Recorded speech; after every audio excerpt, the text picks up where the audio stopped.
बिस्मिल्लाहिर्रहमानिर्रहीम नहमदुहु व नसल्ली अला रसूलिहिल करीम अम्मा बाद। अस्सलामु अलैकुम व रहमतुल्लाहि व बरकातुहू। मुझे आज इस बात की खुशी है कि मैं आज कैराना में मौलाना बिलाल बिजरौलवी साहब की जो दफ्तर है इस पोर्टल के न्यूज़ पोर्टल के इस दफ्तर में मैं आया हूँ, चूँकि मुझे एक प्रोग्राम में जाना है। मौलाना बिलाल साहब, ये आपने बहुत ही ऐसी बात आपने करी है जो मुझे लगता है कि आज इमामों के ताल्लुक़ से सबसे बुनियादी बात है। आज इमाम के माने अमीर के होते हैं, इमाम के माने लीडर के होते हैं। वैसे तो सब इस बात को मानते हैं कि इमाम नायब रसूल है, उसको भी तस्लीम करते हैं, लेकिन अगर उनकी तमाम ज़रूरतों पर जाएं, उनके मसाइल पर अगर जाएं, तो मुझे लगता है कि हमारे माशरे की ये बहुत बड़ी कमी है। इस माशरे की जो कमी है, इसको कौन दूर करेगा, इसको बेहतर कौन बनाएगा? आपने सही फरमाया। हज़रत मौलाना जमील अहमद इलियासी रहमतुल्लाह अलैह, जिन्होंने इस दर्द को समझा, इस दर्द को समझ के इस एहसास उनके जो अंदर आया, उन्होंने जब पूरे हिंदुस्तान का जब सर्वे किया, चूँकि आपने सही फरमाया, सुप्रीम कोर्ट ने कहा कि हम आपको कैसे तस्लीम करें कि आप हिंदुस्तान के तमाम इमामों की नुमाइंदगी कर रहे हैं। तमाम अखबारात के अंदर इश्तहार छपे, तमाम 5 हिंदुस्तान के अखबारों में उन्होंने कहा कि इश्तहार छपने चाहिए और तंजीम रजिस्टर्ड होनी चाहिए। तो 1976 के अंदर ऑल इंडिया इमाम ऑर्गेनाइजेशन की बुनियाद हज़रत मौलाना जमील अहमद इलियासी रहमतुल्लाह अलैह ने रखी और उनके साथ तमाम बड़े उलमा उसमें शरीक रहे। और ये कारवां, एक काम, ये मिशन उनका एक मकसद बन गया अपनी ज़िंदगी का। उन्होंने अपनी ज़मीनें बेची, अपनी साल की जो फसलें आती थी वो बेचकर तमाम उन वकीलों को, हिंदुस्तान के सुप्रीम कोर्ट के उन वकीलों को पैसा देते थे। उन्होंने कहा नहीं, इमामों से मैं पैसा नहीं लूँगा। लोगों ने कहा कि इमामों से चंदा करिए, उन्होंने कहा मैं चंदा नहीं करूँगा, इमाम की हालत वैसी कमज़ोर है। उन्होंने कहा कि अगर मुझे ये काम करना है तो मैं खुद को बेचूँगा, मेरी खुद की शुरुआत होगी।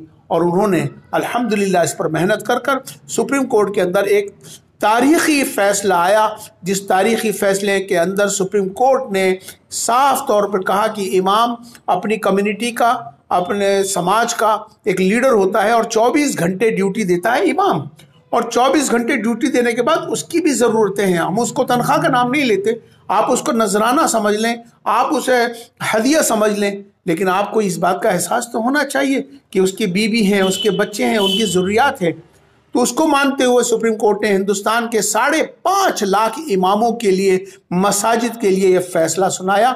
ये कहा कि चाहे वो कोई भी मस्जिद हो, चाहे वो मुतवल्ली हो चलाते हैं, चाहे वक्फ बोर्ड हो, चाहे वक्फ काउंसिल हो, या कोई भी स्टेट गवर्नमेंट हो या सेंट्रल गवर्नमेंट हो या आसार कदीमा हो, कोई महकमा हो या कोई इंतज़ामिया कमेटियां जो मस्जिद को चलाती हैं, ये ऑर्डर सबके लिए आया।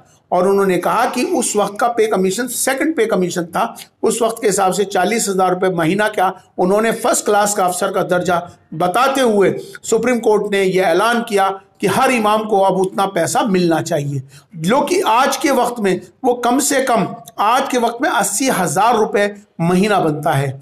लेकिन अफसोस की बात यह है कि पार्लियामेंट के अंदर इस पर बहस हुई। प्रणब मुखर्जी उस वक्त में अपोजिशन लीडर थे पार्लियामेंट के, उन्होंने यकीन दिलाया था मुझे। पार्लियामेंट के अंदर इस पर बहस हुई, उन्होंने कहा कि इमामों को तनख्वाह मिलनी चाहिए। हमारे इसके लिए क्या हम इमाम क्या माशरे का हिस्सा नहीं है? क्या मसाजिद क्या की जिम्मेदारी क्या इमाम की नहीं है? हर चीज़ की जिम्मेदारी, मरने से लेकर जीने से लेकर तमाम सारी जिम्मेदारी इमाम के पास है। लेकिन आज अफसोस की बात यह है कि इमामों की तरफ कोई तवज्जो नहीं होती। तो मैं आज यहाँ पर आपके इस मौके पर यहाँ उस सुप्रीम कोर्ट के फैसले को याद दिलाते हुए तो मैं कहना चाहता ही हूँ, लेकिन मैं आज ये कहना चाहता हूँ कि माशरे के अंदर जो बुराई पैदा हो रही है, जिस मोहल्ले का इमाम, जिस मोहल्ले के अंदर परेशानियाँ चल रही हों, बीमारियाँ आ रही हों, ये समझ लेना, ये चेक कर लेना कहीं आपका इमाम दुखी तो नहीं है, कहीं आपका इमाम परेशान तो नहीं है, जिसकी वजह से उस पूरे, चूंकि उस मस्जिद के दायरे में आने वाले हर घर की जिम्मेदारी है। अगर वहाँ पर कोई परेशानी और कोई बीमारी उस इलाके में आ रही है तो समझ लेना, आप चेक कर लेना कहीं आपका इमाम दुखी तो नहीं है। चूँकि इमाम अल्हम्दुलिल्लाह साबिर है, वो किसी से नहीं कहता है, अपनी ज़रूरतें उसकी हैं, अल्लाह से मांगता है और अल्लाह से कहता है, सब्र करता है। तो कहीं उसका सब्र तुम्हारे इलाकों पे तो नहीं पड़ रहा? इसको ज़रा सोचिएगा।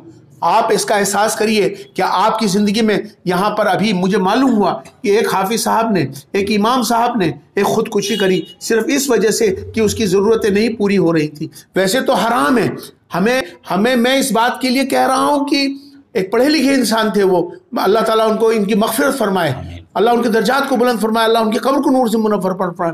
ہم اس بات کو تو مانتے ہیں مولانا کہ یہ حرام ہے، خودکشی حرام ہے، ہم اس کے بالکل مخالف، لیکن اس بات کا احساس تو کرنا چاہیے کہ جو شخص غریبی سے، مفلسی سے، پریشانی سے، کن کن دقتوں کی وجہ اس پر آئی ہوگی جس کی وجہ سے اس نے خود ایسا بڑا غلط کام اس نے کرنا پڑا اس کو۔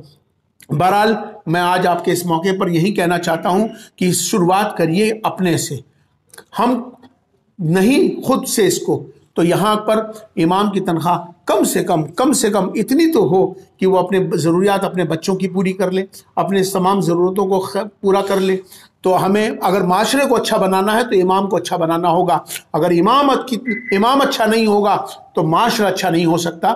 تو میں یہی کہنا چاہتا ہوں کہ کم سے کم میرا اعلان ابھی فی الحال کے لیے 25,000 روپے کا ہے کہ 25,000 روپے ایک محلے کے لیے کوئی مشکل نہیں ہوتے۔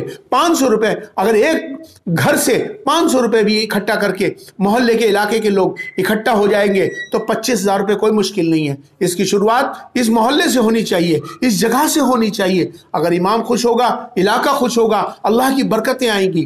تو اس لیے آج سے یہ اعلان کرو کہ ہر مسجد کے امام کو 25,000 روپے ہدیہ اس کو کم سے کم ملنا چاہیے، باقی ان کی جو بھی ضرورتیں ہیں وہ بھی پوری ہونی چاہیے۔ اللہ تبارک و تعالیٰ کی بارگاہ میں دعا کرتا ہوں کہ اللہ تبارک و تعالیٰ ہمارے ان اماموں کے لیے جو بھی بہتر سے بہتر ہو سکے، اللہ تعالیٰ ان کے لیے آسانی اور عافیت کا معاملہ فرمائے۔ اور میں شکر گزار ہوں آپ کا، اور کہ اللہ تعالیٰ نے ہمیں یہاں پر اس بات کا اور آپ تک ہماری اس بات کو پہنچانے کا موقع ملا۔ اس میں ایک بات یہ ہے کہ گنگیرو کے امام کے بارے میں تھوڑا مغالطہ ڈال دیا گیا، ان کا بھائی کا بیان آ گیا ہے کہ خودکشی نہیں کی ہے، ذہنی ڈپریشن سے موت ہوئی ہے۔ ان کے بھائی کا ویڈیو بیان آیا کہ میں لایا تھا جا کے۔